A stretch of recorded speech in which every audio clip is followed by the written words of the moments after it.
8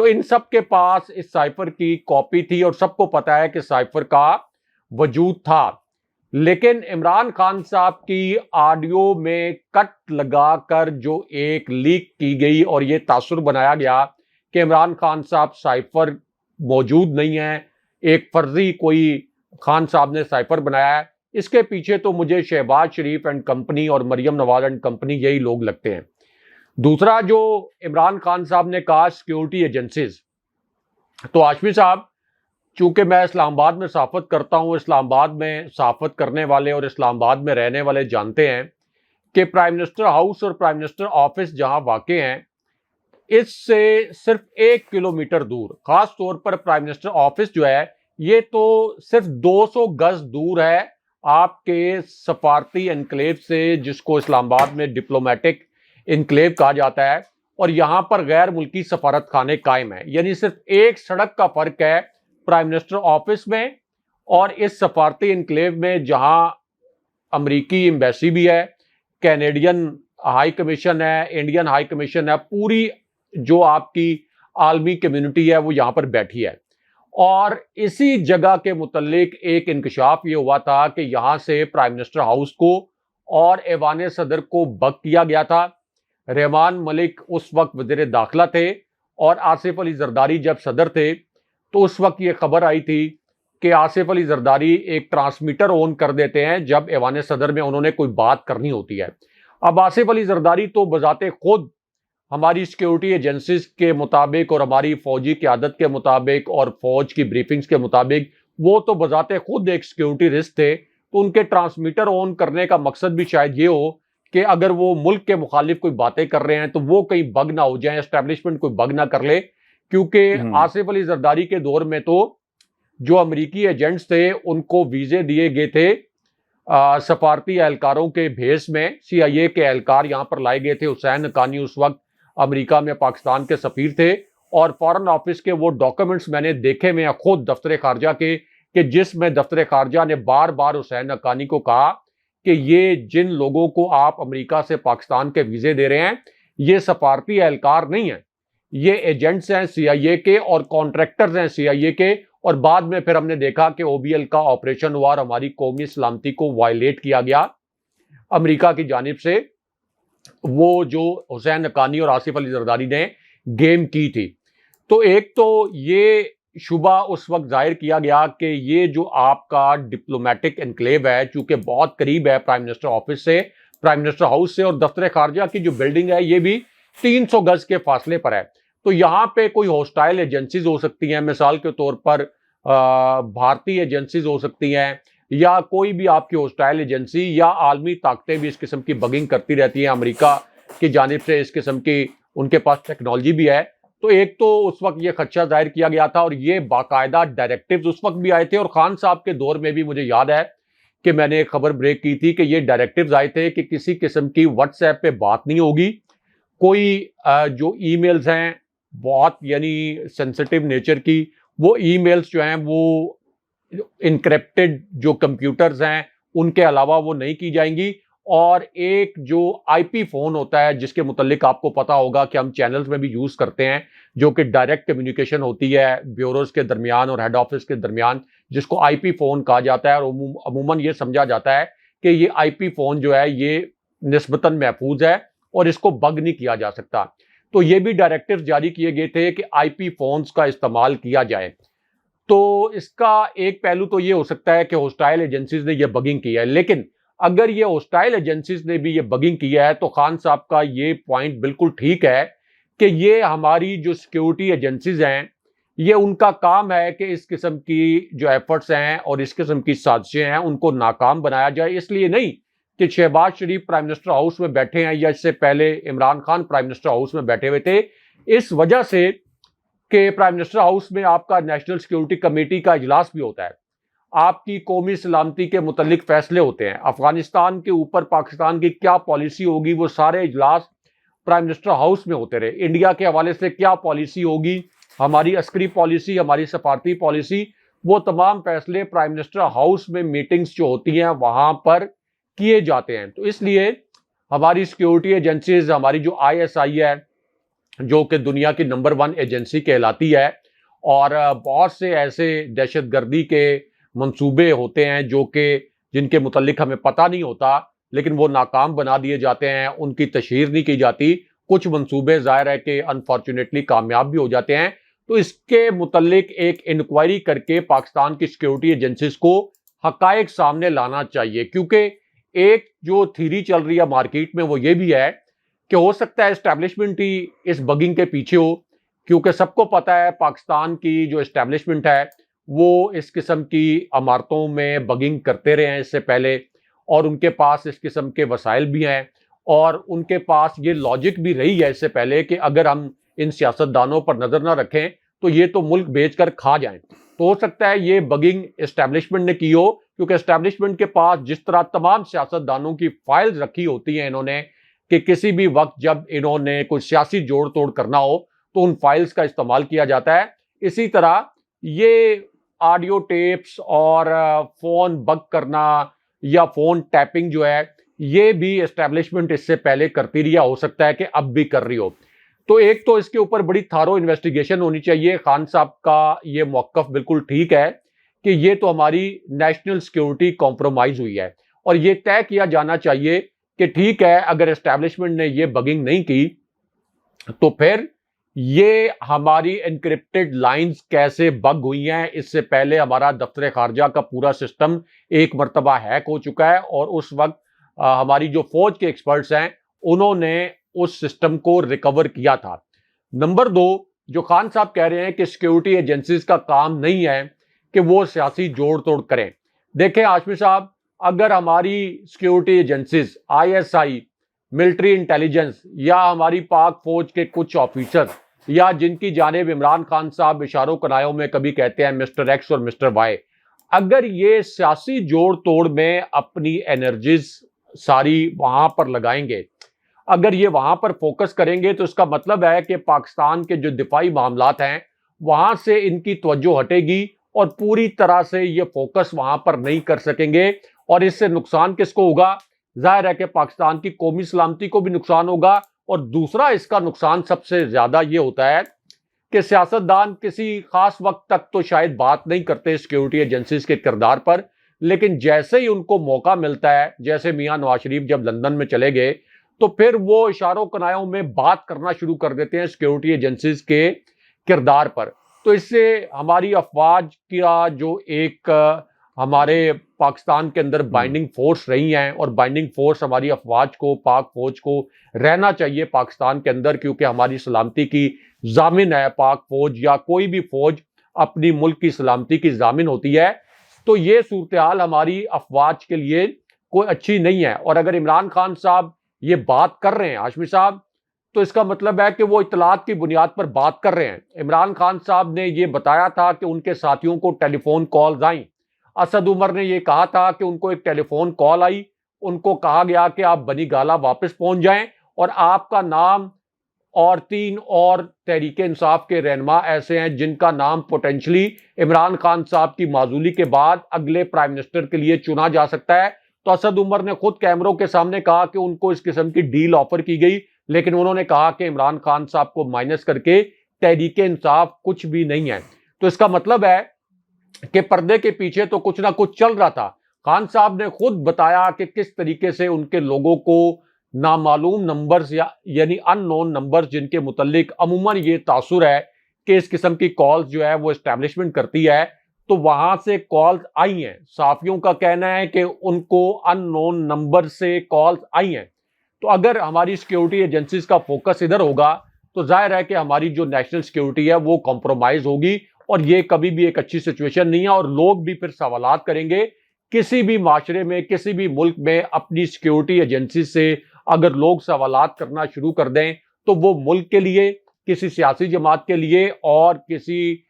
ادارے کے لیے اور فوج کے لیے کوئی اچھی سچویشن نہیں ہوتی. اس کانٹیکسٹ میں عمران خان صاحب نے یہ بات کی ہے کہ ہمارے جو ریاستی ادارے ہیں اور سیکیورٹی ایجنسیز، ان کو پاکستان کے دفاع پر فوکس کرنا چاہیے. اس سے پہلے جو ایک بیرونی سازش تھی، جو کہ اسٹیبلشمنٹ ہماری اگر اپنا بھرپور کردار ادا کرتی تو وہ سازش روکی جا سکتی تھی، لیکن وہ سازش بھی نہیں روکی جا سکی. اور اب یہ ایک اور بہت بڑا سیکیورٹی چیلنج ہمارے سامنے کھڑا ہو گیا ہے. اس کی جانب عمران خان صاحب کا اشارہ تھا. راز صاحب، آرمی چیف کا دورہ امریکہ اور اس وقت ہو رہا ہے جب ملک کے اندر سیاسی ایک بحران موجود ہے،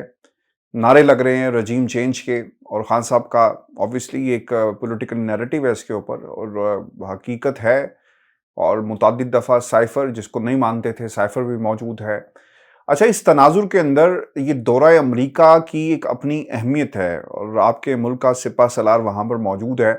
ایک تو ایسا بتائیں کہ کون سی ملاقاتیں ہو رہی ہیں آرمی چیف کی، وفد میں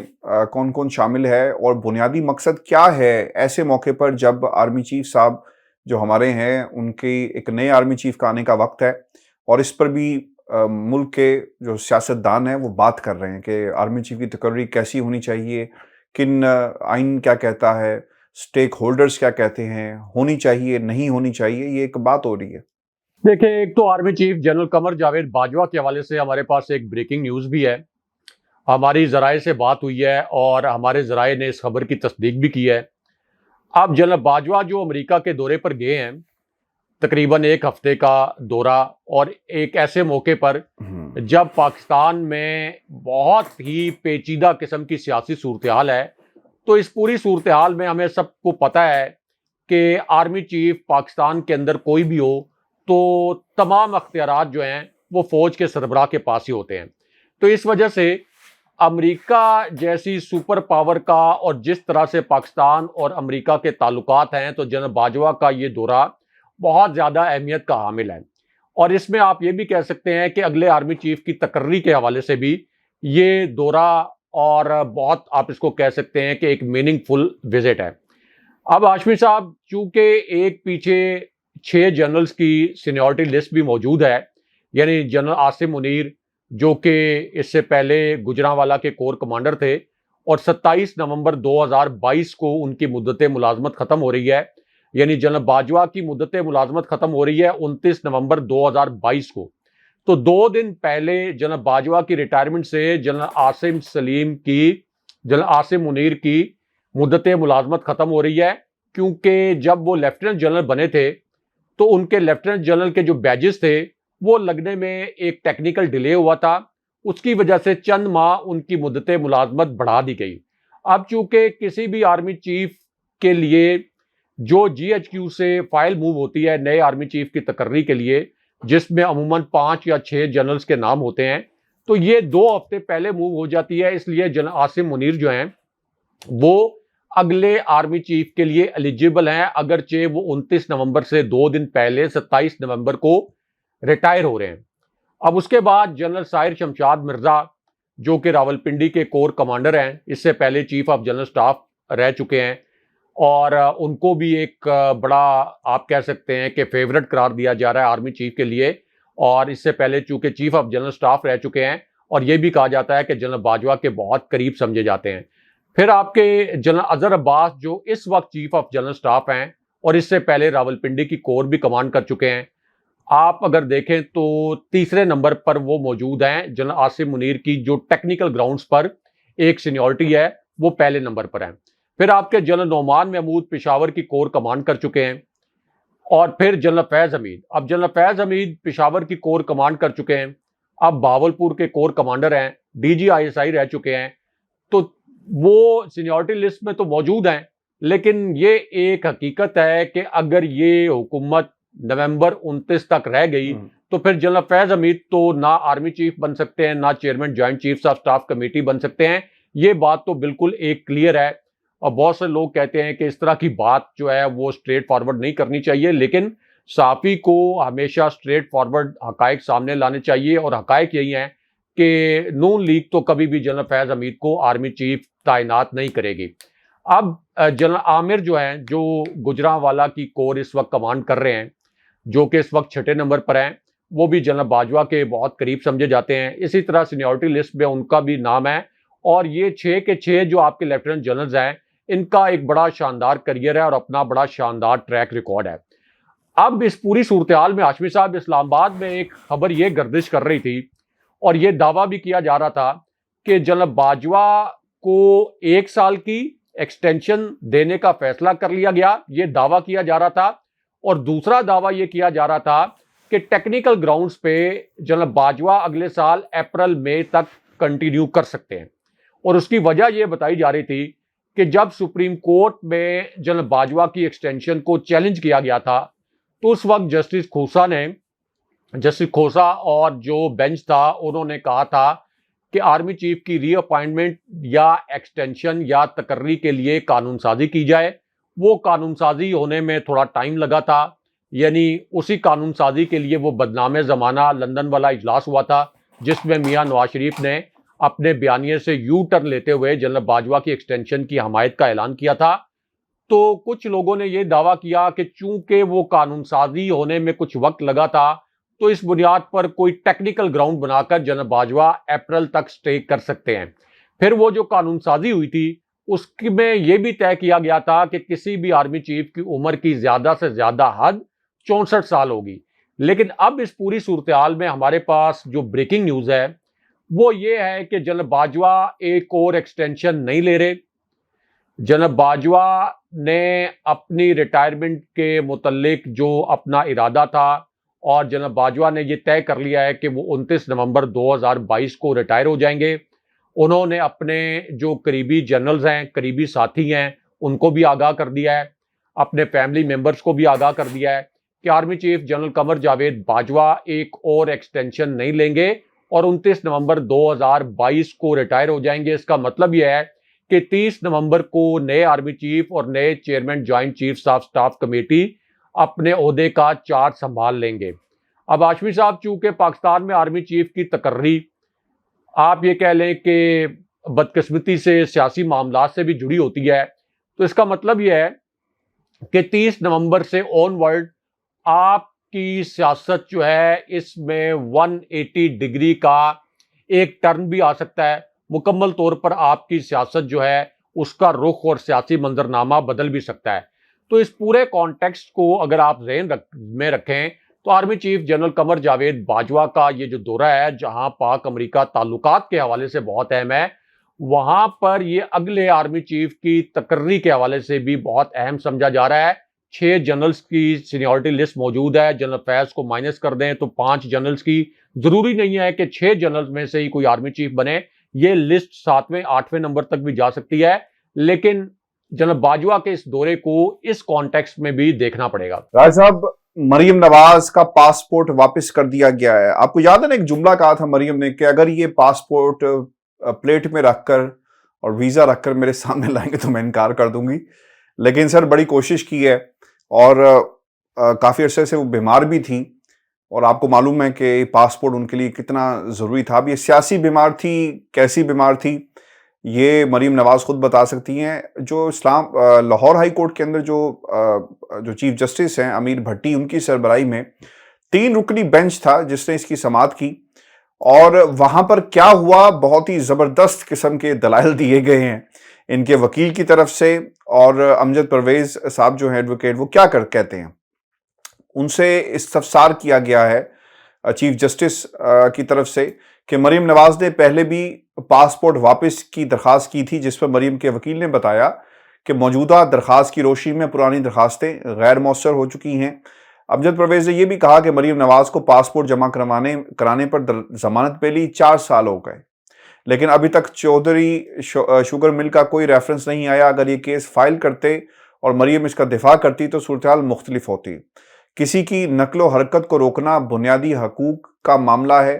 اور مریم چاہتی تھی کہ یہ کیس فائل ہوتا تاکہ وہ اس کے دفاع میں آتی۔ لمبی تاخیر کرنا قانون کے غلط استعمال کے مترادف ہے۔ لمبی تاخیر پر عدالتیں بغیر میرٹ دیکھے کیس ختم کرا دیتی ہیں۔ ایک شفقت کا ہاتھ تھا، آپ کو یاد ہوگا رائے صاحب، جو خان صاحب نے کہا کہ ان کے کیسز کو آگے چلنے نہیں دیا گیا۔ اب وہ معلوم ہو رہا ہے کہ وہ چل اس لیے نہیں رہے تھے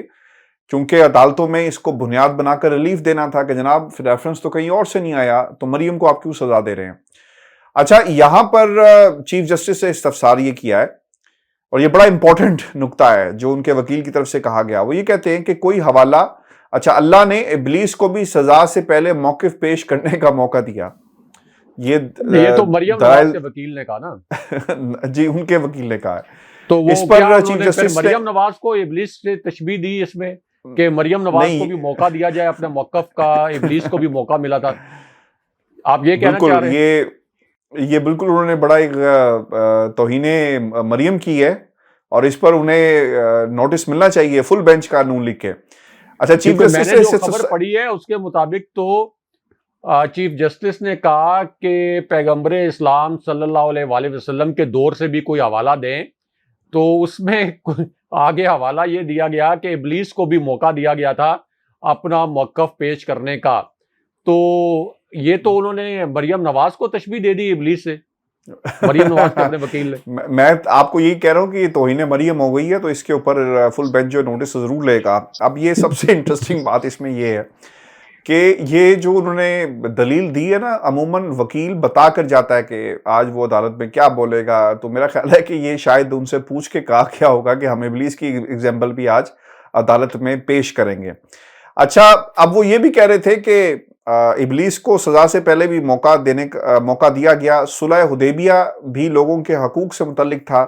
ہم خام خواہ دائیں بائیں جاتے ہیں. اللہ تعالیٰ نے سیدھا سیدھا کہا ہے کہ سننے کا موقع فراہم کیے بغیر سزا نہیں دینی چاہیے. جس کیس میں سزا تھی وہ پاسپورٹ واپسی میں رکاوٹ بن سکتا تھا، لیکن اب وہ کیس بھی نہیں رہا، اور اوبیسلی 4 سال کا انتظار ان کو دے دیا گیا. اور پھر یہ بھی کہا کہ مخالفین آ جائیں تو زمین آسمان ایک کر دیتے ہیں، اپنے ہوں تو زمین پر بچھ جاتے ہیں. مریم کی ضمانت کے خلاف اپیل دائر کی گئی تھی، جس پر ڈپٹی اٹارنی جنرل نے کہا کہ مجھے اس بارے میں معلوم نہیں ہے. اچھا، اب یہ دیکھیں نا، یہ مدد تو ریاست بھی انہیں فراہم کر رہی ہے. چیف جسٹس سے یہ بھی کہا کہ وہ کون بتائے گا، یا آپ نے صرف ایک فقرہ سن لیا کہ کچھ نہیں کرنا، مخالفین آ جائیں تو زمین آسمان ایک کر دیتے ہیں. دیکھیں رائے صاحب، ایسا لگ رہا ہے کہ یہ پورے کا پورا میچ فکس ہے، اور عدالتیں جو ان کے سامنے جو چیز پیش کی جاتی ہے نا، اس کی بنیاد پر فیصلہ سنا دیتے ہیں. میں آپ کو ایک چھوٹی سی اگزامپل دوں گا، پھر آپ کی طرف ہم آئیں گے کہ پاکستان کے اندر رائے صاحب ہمارا جو پروسیکیوشن کا نظام ہے نا، بڑا کمزور ہے. بعض دفعہ جب آپ کسی دہشت گرد کو گرفتار کرتے ہیں یا کسی مجرم کو گرفتار کرتے ہیں قتل کے الزام میں یا کسی ڈکیتی کے الزام میں، تو پولیس کیا کہتی ہے کہ جناب سرکمسٹانشل ایویڈنسز اور اتنے کمزور ہیں. حالانکہ وہ شخص کہتا ہے کہ میں نے 100 قتل کیے، میں نے 15 قتل کیے، لیکن ہم عدالتوں میں انہیں ثابت نہیں کر سکتے.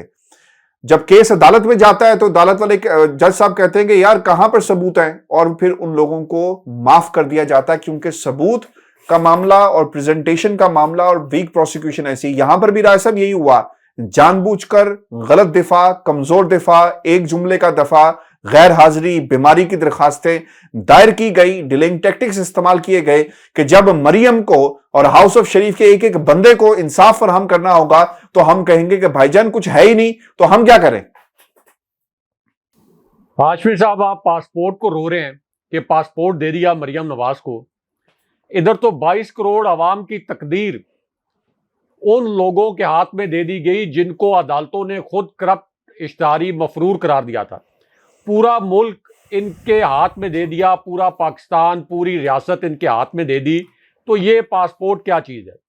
پھر ایک اور چیز جو اس خبر میں مسنگ ہے وہ یہ ہے کہ وفاق کے متعلق پوچھا، عدالت نے پوچھا کہ وفاق کو تو کوئی اعتراض نہیں ہے کہ مریم نواز کو پاسپورٹ واپس دے دیا جائے، تو فوراً بتایا گیا کہ وفاق کو کوئی اعتراض نہیں ہے. تو وفاق کو کیا اعتراض ہوتا ہے؟ یہاں پہ تو شہباز شریف کی جعلی مینڈیٹ والی حکومت قائم ہے. یعنی شہباز شریف مریم نواز کے چاچو، کیا وہ موقف اختیار کرتے کہ نہیں مریم نواز تو سزا یافتہ ہے، مریم نواز پر کیسز ہیں، مریم نواز کا پاسپورٹ واپس نہیں کیا جانا چاہیے. تو یہاں پہ ہوئی ہے فرینڈلی پروسیکیوشن. دوسرا ہاشمی صاحب، آپ یہ کہہ لیں کہ اب جج بھی وہی ہیں، یعنی مریم نواز خود ہی جج کی سیٹ پہ بیٹھی ہیں، وکیل بھی وہی ہیں، وکیل کی سیٹ پر بھی وہی بیٹھی ہیں، تحقیقاتی ادارے اور تحقیقاتی افسر بھی وہ خود ہی ہیں، کیونکہ نیب کے قوانین میں جس قسم کی ترامیم کی گئی ہیں تو نیب اب عدالت میں جا کر شریف خاندان کے خلاف کیس نہیں لڑتا، بلکہ شریف خاندان کے حق میں کیس لڑتا ہے،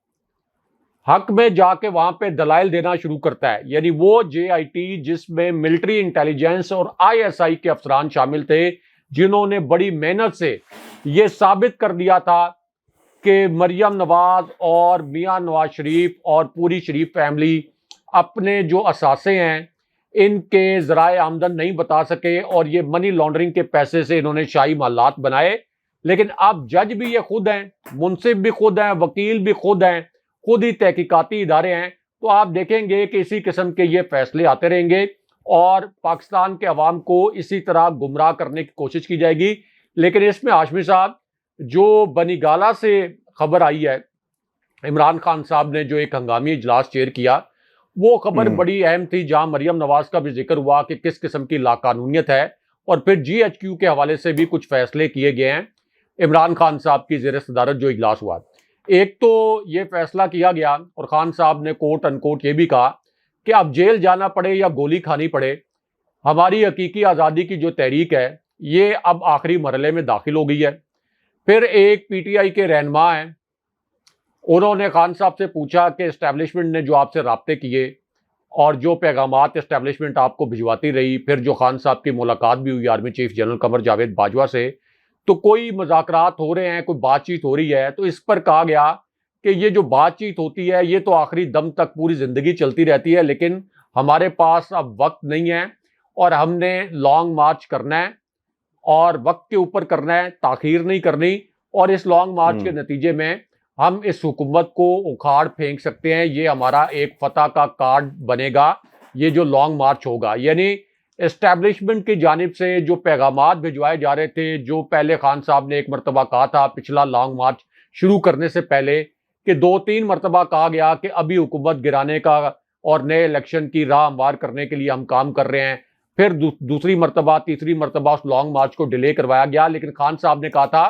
کہ وہ صرف لا رہی تھے, البتہ پیغامات ضرور پہنچائے گئے تھے جن کو ہم نے رپورٹ کیا تھا کہ اسٹیبلشمنٹ نے خان صاحب کو یہ پیغامات بھجوائے. لیکن اب خان صاحب اسٹیبلشمنٹ کے ان پیغامات پر یقین کرنے کے لیے تیار نہیں ہے, اس لیے بہت ایگریسو ٹون تھی خان صاحب کی. اور خان صاحب نے اب یہ جو جی ایچ کیو سے وائبز آ رہی تھیں مذاکرات کے حوالے سے, یا کہ لانگ مارچ خان صاحب نہ کریں اور فائنل کال نہ دیں, اب یہ فیصلہ کر لیا گیا کہ یہ فائنل کال بھی دی جائے گی اور اسلام آباد میں ایک ایسا میسو پاور شو کیا جائے گا جس کے نتیجے میں یہ حکومت جا سکتی ہے اور اگلا الیکشن ہو سکتا ہے. بہت شکریہ ایسا ویورز, یہ آج کا شو تھا ہمارا. اپنے کمنٹس بھیجیے گا, چینل کو ضرور سبسکرائب کریں. مجھے اور ابراہیم رایا صاحب کو اجازت دیجیے. اللہ نگہبان. اللہ نگہبان.